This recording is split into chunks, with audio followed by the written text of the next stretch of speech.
नमस्कार दोस्तों, Khan global studies पर आप सबका स्वागत है। और आज हम आप सभी के सामने एक बहुत ही महत्वपूर्ण कॉन्सेप्ट को लेकर चर्चा करेंगे।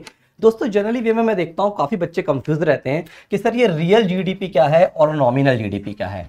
तो दोस्तों, आज हमारा यही एक कॉन्सेप्ट को सीखने का लक्ष्य है कि आखिर रियल जीडीपी और नॉमिनल जीडीपी में क्या अंतर होता है।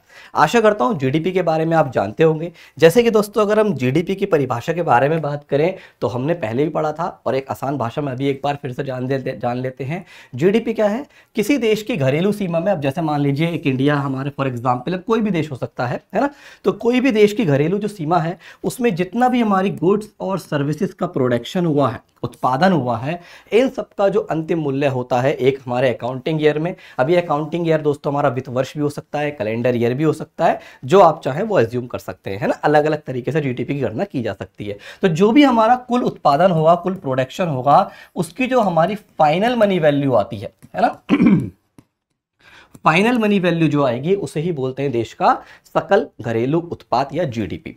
अब दोस्तों हम बात करेंगे कि रियल जीडीपी क्या होता है और हमारा आपका क्या कहते हैं उसे, नॉमिनल जीडीपी क्या होता है ना, वास्तविक जीडीपी और नाम मात्र जीडीपी। दोस्तों, इसको समझने के लिए सबसे पहले एक छोटा सा कॉन्सेप्ट जान लेते हैं बेस ईयर का। भाई जनरली वे में आपने सीखा है, पढ़ा भी होगा कि जो जीडीपी का आधार वर्ष है, बेस ईयर है, वो क्या है वर्तमान में दोस्तों? 11-12। वैसे तो हम इसे कुछ भी एज्यूम कर सकते हैं, लेकिन जो हमारे अर्थशास्त्रियों ने, भारत सरकार के द्वारा जो निर्णय लिया गया है, जो वर्तमान में माना गया है, वो 11-12 है। तो मैं 11-12 को ही आधार मानकर एग्जाम्पल के जरिए इन दोनों कॉन्सेप्ट्स को क्लियर करने जा रहा हूं, है ना। तो एक छोटा सा उदाहरण ले लेते हैं दोस्तों। एक इसी वे में एग्जाम्पल समझ लो, ऐसे समझ लो हम जो है इतनी सारी वस्तु सेवाओं को उपयोग करते हैं, हम उतनी सारी वस्तु सेवाओं को नहीं ले रहे, है ना। हम जीडीपी को निकालने के लिए बस दो वस्तु ले लेते हैं, ए और बी, मान लो दो वस्तु हैं, ऐसे समझ लीजिए। हम जीडीपी की गणना करने जा रहे हैं दोस्तों, अब आपके साथ देखिए, इसे फील करिएगा, है ना, कितनी बड़ी बात है। हम जीडीपी निकालने जा रहे हैं और हम ऐसे मान रहे हैं सेवाओं का उत्पादन नहीं हुआ है, कोई भी देश है XYZ, है ना, और केवल दो वस्तुओं का उत्पादन हुआ है। अब भाई सीधी सी बात है, जब वस्तुओं का उत्पादन हुआ होगा तो कुछ क्वांटिटी भी उत्पादन हुई होगी, है ना, कुछ कीमत भी होगी, है ना, सबको हमें देखना पड़ेगा। चलो सबसे पहले हम दोस्तों गणना कर लेते हैं बेस ईयर 11-12 के हिसाब से। वैसे तो मैंने आपके लिए लिख रखा है, अब देखो यहाँ पे मैं आपको टेबल बनाऊंगा, टेबल में इसलिए लेके आया हूं। चलो टेबल पे चलते हैं डायरेक्ट। ये लिखिए, हमने मान लिया कि आपकी दो वस्तुएं हैं, एक है ए और एक है दोस्तों बी, है ना। मान लिया भाई इसका 2011-12 में हमारा 100 किलो, क्वांटिटी कुछ भी हो सकती है, यहाँ पे 100 kg मान लीजिए, 100 किलो उत्पादन हुआ।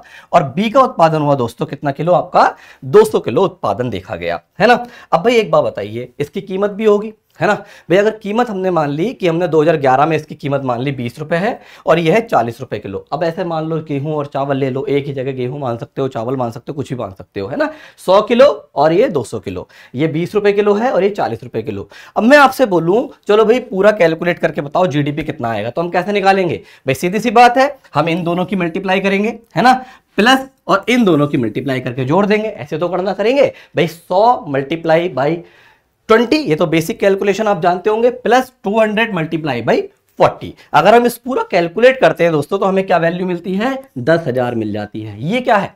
ये हमें 11-12 को आधार मानकर, बेस ईयर जिसे हमने माना है उसको आधार मानकर जो हमें जीडीपी मिली दोस्तों, वो कहलाएगी 10,000। यानी कि हम कहेंगे कि 2011 से 12 में हमारी देश की जीडीपी कितनी थी? 10,000 आई, है ना।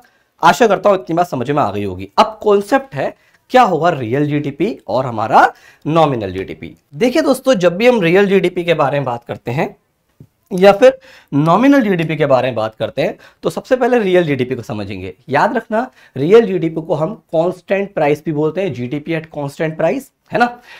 या हम रियल जीडीपी को दोस्तों हम क्या बोलते हैं? बेस ईयर पर आधारित जीडीपी के नाम से भी जानते हैं। देखो, और जो हमारा नॉमिनल जीडीपी है इसको हम दोस्तों करंट प्राइस पर जीडीपी या नॉमिनल जीडीपी के नाम से, नाम मात्र जीडीपी के नाम से भी जाना जाता है। देखिए दोस्तों, सबसे पहले हम एक वित्त वर्ष ले लेते हैं भाई। अभी हम चलो एक मान लेते हैं 22 से 23, है ना, 1 अप्रैल 2022 से लेकर 31 मार्च 2023 वाला, यानी कि लास्ट ईयर वाला फाइनेंशियल ईयर ले लो, क्योंकि अभी तो चल रहा है ना, ये खत्म नहीं हुआ, तो हमने पुराना वाला ले लिया। हम ऐसे समझो कि हम 2022 से 23 की जीडीपी की गणना कर रहे हैं, रियल वाली भी और हमारी नॉमिनल वाली भी, है ना। चलो सबसे पहले देखो दोस्तों, नॉमिनल वाली कैसे करेंगे भाई? सीधी सी बात, दो वस्तुएं मान के चल रहे हैं ए और बी। अब भी हमने वही दो वस्तु मान ली, ए है और एक है बी, है ना भाई। अब एक बात बताइए, यहां जरा थोड़ा सा देखिए, यहां कितना उत्पादन हुआ था भाई, 100 किलो का। भाई एक बात बताओ, उत्पादन तो बढ़ेगा ही ना भाई। पहले 11-12 में उत्पादन 100 किलो हो रहा था और बी का उत्पादन 200 किलो हो रहा था। अब हमने मान लिया कि उत्पादन बढ़ के 2022 से 23 में क्या हो गया, 400 हो गया, है ना। और बी का उत्पादन हो गया 800 किलो। अब आप बताइए उस समय जो कीमतें थी दोस्तों कितने थी, 20 रुपए किलो, 40 रुपए किलो, क्या कीमतें वही रहेंगी? नहीं नहीं भाई, सीधी सी बात, दिन प्रतिदिन महंगाई बढ़ रही है, इन्फ्लेशन बढ़ रही है, तो कीमतें भी बढ़ेंगी। और हमने एज्यूम कर लिया दोस्तों यहां पे कि जो हमारा प्राइस है, पी करंट का मतलब करंट प्राइस है ना, वर्तमान मूल्य, हमने 50 रुपए किलो मान लिया और ये 100 रुपए किलो मान लिया। अब भाई मैं बोलूं पता करो 2022 से 23 की जीडीपी, तो आप क्या करोगे, बहुत आसान, वही पुराना फंडा, 400 मल्टीप्लाई 50 प्लस, है ना, 800 मल्टीप्लाई 100, गुणा भाग करके तुरंत कैलकुलेशन कर लोगे। और मुझे पता है मैथ में तुम एक्सपर्ट हो ही हो, चलो मैंने आपकी सुविधा के लिए डायरेक्ट कैलकुलेट करके रख दिया है, एक बार चेक भी कर लेना। तो भाई मेरा डेटा आता है निकला कितना, 1 लाख रुपया, कितना, 1 लाख। तो हम बोलेंगे कि 2022 से 23 की जीडीपी करंट प्राइस पर कितनी आई है, 1 लाख आई है ना। आशा करता हूं इतना कॉन्सेप्ट तो आपको समझ में आ गया होगा। लेकिन अब मैं बोलूं बेस ईयर को आधार मानकर अगर हम गणना करते हैं, जिसे हम रियल जीडीपी कहेंगे, वो कैसे पता करेंगे, तो देखिए उसके लिए क्या करना होता है। उसके लिए कुछ नहीं, वही हमारी दो वस्तुएं ए और बी, उत्पादन 400 हुआ था 2022 से 23 में, 800 हुआ था 2022 से 23 में। लेकिन दोस्तों हम जब भी बेस ईयर को आधार मानेंगे तो किसको आधार मानते हैं, याद रखना, बेस ईयर वाले प्राइस को आधार मानते हैं, है ना भाई। प्राइस कितने थे देखो, 20 और 40। तो हमने क्या करा, जब हम बेस ईयर वाले प्राइस लेंगे और जीडीपी की गणना करते हैं दोस्तों, तो उसको देखा जाता है, उसको ही हम बोल देते हैं रियल जीडीपी या जीडीपी एट कांस्टेंट प्राइस, स्थिर मूल्यों पर, क्योंकि पहले वाले मूल्य स्थिर है, या हमारा बेस ईयर को आधार मानकर निकाल गई जीडीपी। अब जरा गणना करते हैं, वही पुराना फंडा देखो, 400 मल्टीप्लाई 20, 800 मल्टीप्लाई 40, पूरी गुणा भाग करी और ये आ गया 40,000, है ना। चल अब आशा करता हूं इतनी बात तो आप समझ गए होंगे कि जीडीपी जो रियल वाली होती है वो कैसे निकालेंगे और नॉमिनल वाली कैसे निकालेंगे। अब दोस्तों प्रश्न ये है कि जब भी हम किसी भी देश की जीडीपी के बारे में बात करेंगे तो किसको आधार माना जाएगा, या हम कह सकते हैं किसी भी देश के लिए वास्तव में जो जीडीपी को रिप्रेजेंट करता है वो कौन करता है, रियल जीडीपी या नॉमिनल जीडीपी।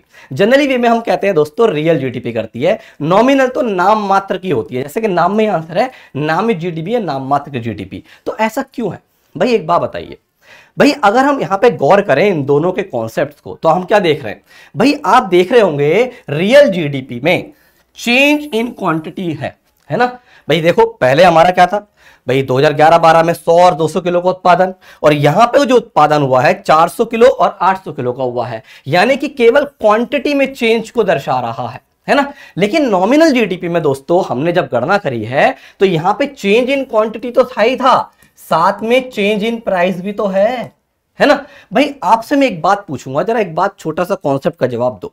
मैं बोलूं कि ग्रोथ क्या है, वृद्धि क्या है भाई, वृद्धि कैसे होगी भाई, सीधी सी बात है। अगर मैं बोलूं देश हमारा वृद्धि कर रहा है तो इसका मतलब क्या हुआ कि मतलब जो पहले उत्पादन था वो कम था, अब हमने उत्पादन और ज्यादा शुरू कर दिया करना, जब तो वृद्धि होगी, है ना। यानी कि अगर मैं ग्रोथ को रिप्रेजेंट करता हूं कि कोई भी कंट्री क्या कर रहा है, वृद्धि कर रहा है या ग्रोथ कर रहा है, तो मेनली वहां पे क्वांटिटी में चेंज इंपॉर्टेंट होगा ना कि प्राइस में चेंज इंपॉर्टेंट होगा। आप खुद सोचिए, यही कारण है दोस्तों, जब हम जीडीपी को अगर हम गौर देखते हैं तो क्वांटिटी में चेंज केवल रियल वाले में देखने को मिल रहा है। देखिए यहां हमने केवल और केवल जब पूरी जीडीपी की गणना करी तो प्राइस वही माने पुराने वाले, कोई आधार उसमें चेंज नहीं करा, कुछ में परिवर्तन नहीं करा, वही आधार वर्ष वाले हमने प्राइस लिए और हमारा डेटा निकल के आता है 40,000, जो कि पहले की तुलना में कितना था, 4 गुना था, है ना। अब दोस्तों नॉमिनल में अगर हम देख रहे हैं तो यहां तो आपने भाई प्राइस भी देख लिए, भाई सीधी सी बात है, प्राइस अगर बढ़ाओगे तो डेटा तो ज्यादा निकलेगा ही निकलेगा, कॉमन सेंस की बात है। लेकिन आप बताइए क्या ये वास्तविक देश के ग्रोथ को दर्शा रहा है? नहीं। यही कारण है दोस्तों, किसी भी कंट्री के लिए जो महत्वपूर्ण होता है वो कौन सा वाला होता है, आपका रियल जीडीपी होता है, क्योंकि वो वास्तव में देश की ग्रोथ को रिप्रेजेंट करता है। आशा करता हूं ये पूरा कॉन्सेप्ट रियल जीडीपी और नॉमिनल जीडीपी का आपको अच्छे समझ में आ गया होगा। एक बार शॉर्ट में ऐसे जान लीजिए कि रियल जीडीपी और नॉमिनल जीडीपी हमारा बेसिक में अंतर क्या होता है। देखो रियल में क्या होता है दोस्तों, हम इन्फ्लेशन को शामिल नहीं करते, है ना। लेकिन दोस्तों नॉमिनल में क्या कहा जाता है कि हमारा इन्फ्लेशन को इंक्लूड किया जाता है। कई बार आप देखे होंगे, डेफिनेशन पढ़ते होंगे, तो वहां लिखा होता है कि नॉमिनल में इन्फ्लेशन को इंक्लूडेड करेंगे और रियल में हमारा इन्फ्लेशन इंक्लूड नहीं होता। बस सिंपल सा इतना सा फंडा है और कुछ नहीं है। अगर हम चेंज इन प्राइस को लेके गणना कर रहे हैं जीडीपी की, तो वो आएगी नॉमिनल वाली। अगर हम चेंज इन प्राइस नहीं ले रहे, वही पुराने वाले प्राइस ले रहे हैं, तो जो जीडीपी निकलती है दोस्तों वो कहलाती है रियल जीडीपी। आशा करता हूं ये पूरा कॉन्सेप्ट आपको अच्छे समझ में आया होगा। मिलेंगे फिर इसी प्रकार से अन्य कॉन्सेप्ट के साथ। जब तक के लिए धन्यवाद दोस्तों। जय हिंद, जय भारत।